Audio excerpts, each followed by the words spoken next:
You look nice. Thank you. So do you. Thanks. So this film is very original, and you're fantastic in it. Mm-hmm.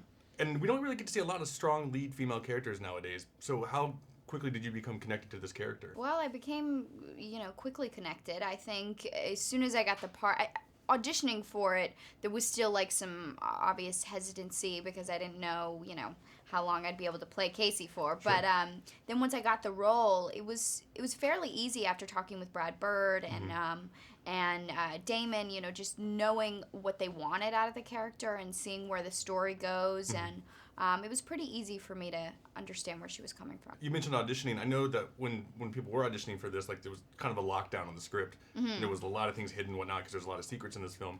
Do you find that more exciting or more kind of, irritating? It's exciting because I love that the audience will be able to see this movie without all of the information. It's just so much more fun that way. It really is like an adventure.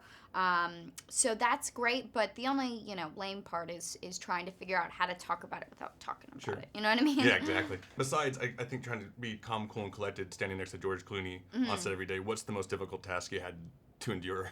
I think the most difficult task would be entertaining him, because he's someone who just loves to be interactive. Sure. He wants to put music on, like let's sing, let's dance. What so song?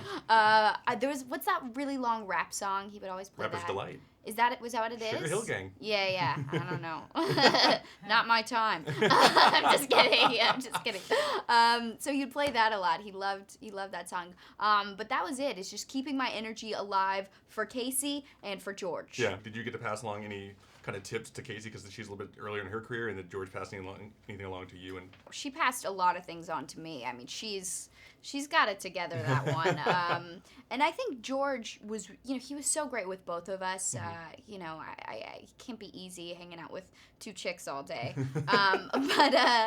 But yeah, I learned a lot from Raph and from him. I think I probably learned the most out of this whole experience. Yeah. What is your favorite ride at Disneyland and why? I love, I'm kind of a coaster junkie, so I love Space Mountain. That's really fun because you can't really see where it's going, and it's just like everything's happening to you, Or I also love Splash Mountain, which is not in Tomorrowland, but it is a fun ride. Oh, sure. And because I love water rides. Now that you've got this one under your belt, what's another kind of genre that you'd like to try out?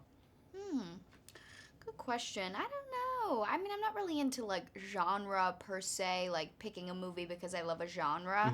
I think it's more interesting if you kind of come from it looking at directors and actors and story. Sure. But I guess maybe I don't know. It's so hard. What are the other genres? I don't know, you can do a Western.